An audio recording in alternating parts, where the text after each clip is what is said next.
Oke guys, welcome back to Cakradivara Reinkarnasi dalam pembahasan alur cerita Solen 2 Jushi Taman episode ke-74. Seperti biasa, kita review dulu pembahasan di episode sebelumnya yang menceritakan bagaimana Yuho melalui operasi besar untuk mengeluarkan racun api di jantungnya yang membuat separuh tubuhnya mulai membeku. Kendati demikian, Yuho tetap bersikeras ikut serta dalam turnamen Master Roh tingkat lanjut yang akan digelar. Meskipun hal itu mengartikan dia akan pergi dengan dua kaki dan sebelah tangan yang tidak bisa digunakan. Nah, belum juga turnamen dimulai, Yuho dan kawan-kawan malah melihat Mbak Yaya yang tiba-tiba saja penampilan dan perangainya berubah sampai-sampai menyerang Bebe dengan kekuatan monster roh jahat yang terkandung di tubuhnya. Nah, di episode kali ini kita akan melihat bagaimana hasil diskusi yang dilakukan oleh Yuho dan Wang Dong-er dengan Putri Jiu-Jiu dan juga Putri Wena untuk mengantisipasi kerjasama yang dilakukan oleh Kekaisaran Matahari Bulan dengan Sekte Roh Kudus. Juga dimulainya turnamen Master Roh tingkat lanjut yang kali ini akan diwarnai pula oleh sekte-sekte kuat di seluruh benua dulu. Gimana cerita selengkapnya? Langsung aja kita terobos. Wuih.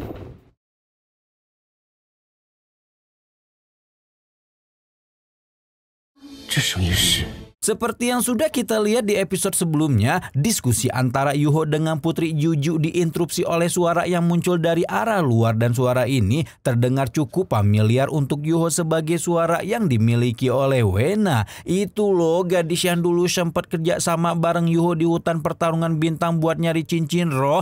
Masih inget kan? Melihat Wena memanggil Jiu-Jiu dengan akrab, Yuho jadi bertinyi-tinyi apakah mungkin gadis yang dia temui di hutan pertarungan bintang itu juga anggota Kekaisaran Xinglo. Jiu-Jiu kemudian menjelaskan jika Wena bukanlah anggota kekaisarannya, melainkan putri Kekaisaran Tianhun yang merupakan salah satu dari dua pecahan Kekaisaran Tiando. Setelah mengetahui identitas Wena, Wang Dong-er langsung meminta Jiu-Jiu untuk mengajak putri Kekaisaran Tianhun itu untuk turut berdiskusi dan sekali lagi menjelaskan intisari masalah yang dia bawa hari ini. Wena tampak terkejut dengan informasi yang dibawa oleh Yuho dan Wang Dong dan bertanya-tanya apa rencana Jiu-Jiu setelah mendengar informasi yang membagongkan ini. Tanpa pikir panjang, Jiu-Jiu mengemukakan jika dia ingin membangun aliansi dan melaporkan masalah ini kepada pihak kekaisaran. Berhubung Jiu-Jiu sudah menunjuknya niatnya, Wang Dong juga tidak menahan diri untuk turut mengemukakan niatnya, niat yang sama sambil mengabarkan bahwa saat ini mereka bukan menjadi perwakilannya Akademi Shrek, melainkan perwakilannya Sekte Tang. Baru setelah menjelaskan apa yang perlu mereka jelaskan, Wang Dong-er mengeluarkan sebuah busur silang jauge yang akan dia berikan kepada dua putri dan mengatakan bahwa busur ini merupakan salah satu alat pembimbing roh yang dikembangkan secara pribadi oleh Yuho. Selain kekuatannya yang sebanding dengan alat pembimbing roh level 6, Wang Dong-er juga menjelaskan bagaimana terdapat botol susu di dalam busur yang mampu mengisi ulang kekuatan roh pemakainya. Dua putri bisa membawa untuk dipelajari dan Yuho bersama dengan Sekte Tang akan selalu menunggu dan membuka ruang seluas-luasnya apabila dua kekaisaran berkenan untuk membentuk aliansi bersama Sekte Tang. Begitu keluar dari ruangan Putri Jiu-Jiu, Yuho langsung memuji kecerdasan Wang Dong yang dapat menilai potensi kerjasama dengan Kekaisaran Tianhun juga sehingga mereka dapat melakukan apa yang disebut dengan sekali dayung 2-3 pulau terlewati. Wang Dong menatap Yuho dalam-dalam seolah meminta ayangnya untuk tenang karena sekarang Sekte Tang telah berkembang di jalan yang lurus dalam bimbingan Pak Guru Suan. Yuho merasa terenyuh melihat perjuangan Wang Dong-er untuk Sekte Tang, padahal gadis itu dulunya sangat membenci alat pembimbing roh. Sekali lagi Wang Dong-er menenangkan Yuho dan meminta pemuda itu untuk fokus aja pada kompetisi Atu Kamu Teh Kasep yang akan digelar besok. Padahal luka Bebe seharusnya bisa baru sembuh dalam 10 hari. 在郊外大赛场馆内，年高级魂师精英大赛开明24届全大陆。京都大赛会场 Singkat cerita, hari kompetisi yang ditunggu-tunggu telah tiba dan pembawa acara langsung mengucapkan selamat datang kepada semua peserta maupun penonton yang sudah memadati arena utama di Kekaisaran Matahari Bulan. Tanpa menunggu lama, pembawa acara dalam upacara ini langsung memanggil 167 perwakilan akademi dan sekte di seluruh benua Dolu untuk memasuki arena dan membuat para prajurit segera membunyikan trompet menandakan bahwa para peserta kompetisi akan mulai masuk untuk menyapa para penonton. Satu demi satu peserta dalam kompetisi Master Road tingkat lanjut yang muncul di depan semua orang. Tampak banyak wajah familiar yang masuk ke dalam arena, mulai dari Akademi Shrek, Kekaisaran Singlo, Kekaisaran Tianhu, sampai dengan Sekte Tang. Palelol.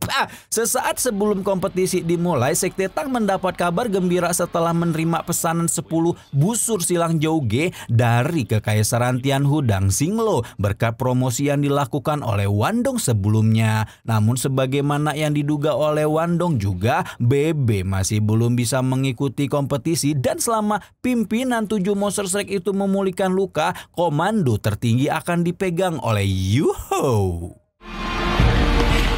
Baru setelah Sekte Tang masuklah banyak lagi sekte lain yang juga berpartisipasi dalam kompetisi untuk pertama kalinya, dan rentetan peserta ini berakhir setelah perwakilan Akademi Pembimbing Roh Kekaisaran Ryu masuk hingga membuat seluruh penonton pecah dalam semarak. Nah, segera setelah semua peserta sudah memasuki arena, kini saatnya Kekaisaran Ryu unjuk gigi dengan menarik keluar seluruh pasukan militernya, mulai dari pasukan Master Pembimbing Roh Raja Jahat, pasukan Pembimbing Roh Cakar menakutkan, pasukan pembimbing naga kaisar, pasukan pembimbing roh Phoenix api, sampai dengan pasukan master pembimbing roh keluarga kekaisaran yang muncul di bawah kepemimpinan putra mahkota Su Tianran bersama calon bininya Mbak Juzi.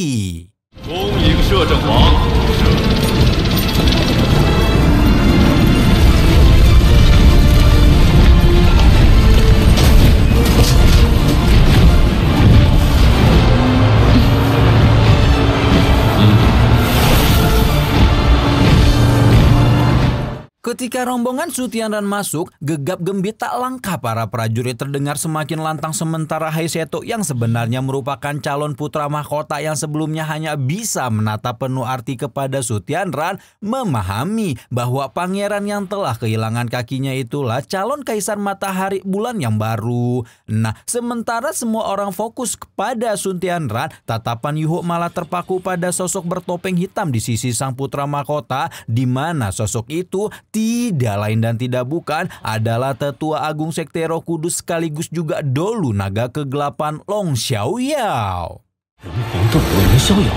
Yuho memang takjub ada seorang dolu puncak level 99 seperti Long Xiaoyao sebenar-benarnya mengawal di sisi Su Tianran. Namun hal ini juga memastikan bahwa Kekaisaran Matahari Bulan memang secara resmi telah menjalin kerjasama dengan pusat kekuatan Master Roh Jahat, apalagi kalau bukan Sekte Roh Kudus.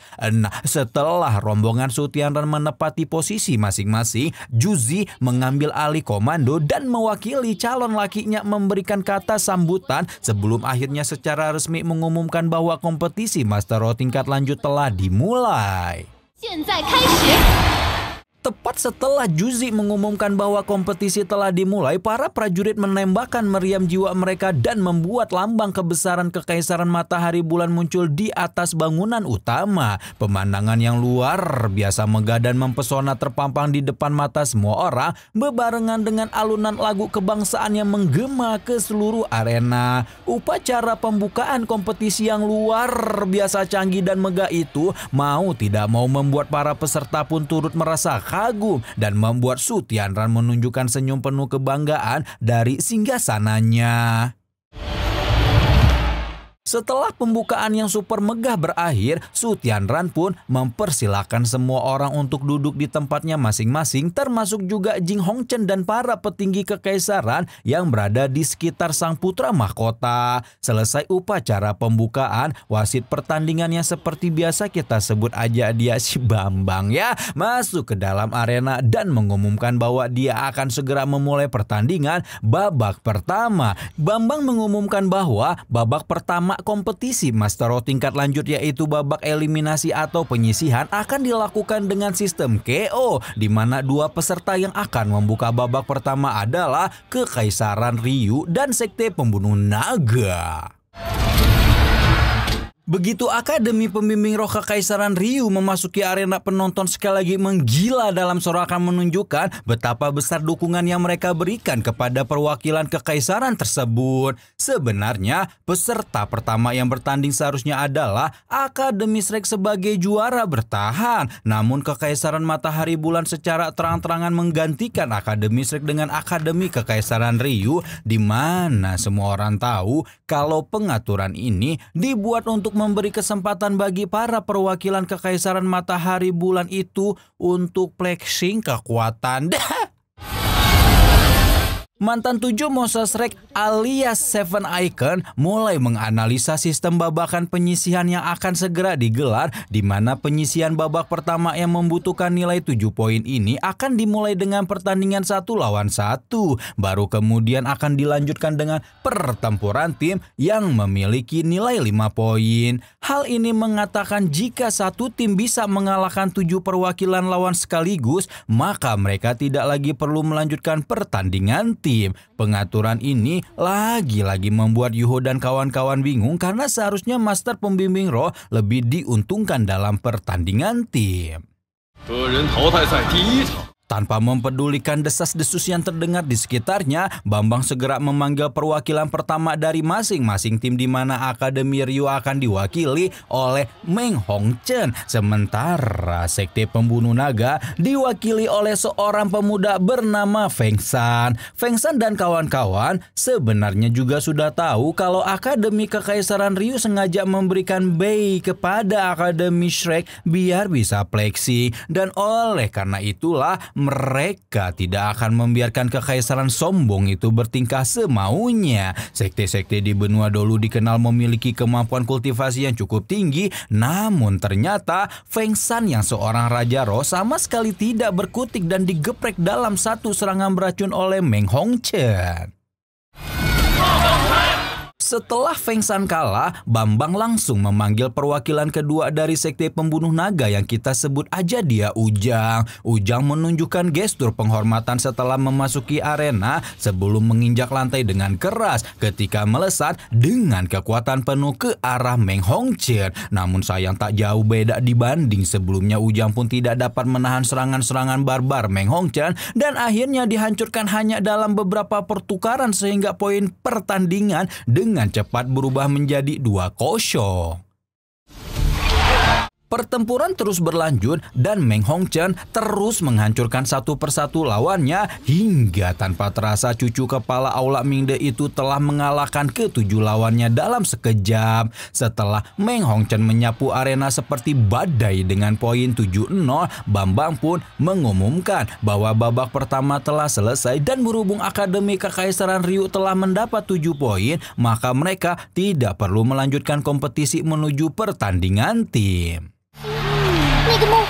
Seven Icon pun tidak dapat menahan keterkejutan ketika melihat kemampuan bertarung Meng Hongchen, padahal lawan mereka yaitu Sekte Pembunuh Naga juga bukanlah faksi yang lemah. Dari sinilah akhirnya Seven Icon menyadari bahwa kekuatan bertarung para perwakilan Akademi Pembimbing Roh Kekaisaran Matahari Bulan yang sekarang pastilah lebih kuat daripada 5 tahun yang lalu. Yuho meminta rekan-rekannya untuk tidak perlu panik lebih dulu dan fokus melihat performa peserta lain di babak pertama, berhubung jadwal pertandingan pertama mereka masih akan berlangsung besok pagi. Singkat cerita, pertandingan babak pertama telah berakhir dan Yuho dan kawan-kawan tidak bisa menahan keterkejutan setelah melihat betapa kacaunya kompetisi setelah sekte-sekte ikut berpartisipasi. Wandong tidak bisa menyembunyikan kengerian ketika melihat setengah dari tim akademi kuat sudah dihabisi oleh tim sekte, menandakan betapa kompetisi Master Roh yang kali ini pasti akan jauh berbeda dibanding sebelumnya. Yang lebih aneh, ada beberapa anggota kekaisaran besar seperti Wena dan Musu malah terang-terangan bertarung untuk membela suatu sekte. Hal ini sebenarnya memang tidak bisa dihindari berhubung kekuatan sekte pada umumnya memang lebih kuat di dibanding akademi. Banyak dari sekte-sekte itu mendapatkan kemenangan mudah atas akademi sehingga kemenangan akademi Kekaisaran Ryu pada pertandingan pertama pasti terlihat sangat menakutkan. Meskipun kemenangan Meng Hongchen 1 lawan 7 memang sangat menakutkan, tampaknya Wan Dong-er dan Xiao Xiao tidak terlalu kaget karena mereka sudah melihat kekuatan dua kakak beradik Hongchen dalam pertukaran pelajar beberapa tahun yang lalu. Astagfirullah. Bahkan Wan Dong sempat bertukar pukulan dengan Meng Hongchen dan harus mengakui jika cucu perempuan Jing Hongchen itu telah mengalami peningkatan kekuatan roh pelindung selama mengikuti pertukaran pelajar. Lagi asyik ngegibahin Meng Hongchen, tiba-tiba saja orang yang digibahin muncul sambil bertanya, kenapa Wan Dong dan kawan-kawan tidak mewakili Akademi Shrek dalam kompetisi ini atuh kamu teh? Meng Hongchen. Menurut informasi panitia yang dia dapatkan, Meng Hongchen mengetahui jika Wan Dong dan kawan-kawan mewakili sekte Tang yang membuat pemilik katak Espermilian itu berjulit ketika mengingat bahwa sekte Tang adalah sebuah sekte kuno yang dulu dikalahkan dengan kejam oleh Kekaisaran Ryu. Mendengar omong kosong yang Meng Hongchen lontarkan, Yuho hanya bisa menghela napas panjang dan mengajak dua temannya untuk pergi dari tempat ini, hingga membuat Meng Hongchen cukup terkejut melihat kondisi menyedihkan Yuho saat ini. Tanpa mempedulikan Meng Hongchen, Yuho sekali lagi mengajak Wan Dong untuk pergi dan membuat Xiao Hongchen yang baru saja muncul menunjukkan ekspresi kecewa berpikir bahwa Yuho sudah tidak memiliki kualifikasi untuk melawannya lagi di kompetisi Master Roh tingkat lanjut ini. Edi, akhirnya kompetisi Master Roh tingkat lanjut udah dimulai lagi nih. Mana Kekaisaran Ryu kayaknya udah nyiapin banyak strategi licik untuk menunjukkan kekuatan mereka di depan mata dunia. Kira-kira apakah Yuho dan kawan-kawan bisa mengambil peran penting dalam menghentikan rencana besar Kekaisaran Ryu untuk menaklukkan dunia lewat kompetisi ini? Nantikan terus pembahasannya hanya di Cakra Diva Reinkarnasi ya. Rama di sini pamit, bye-bye.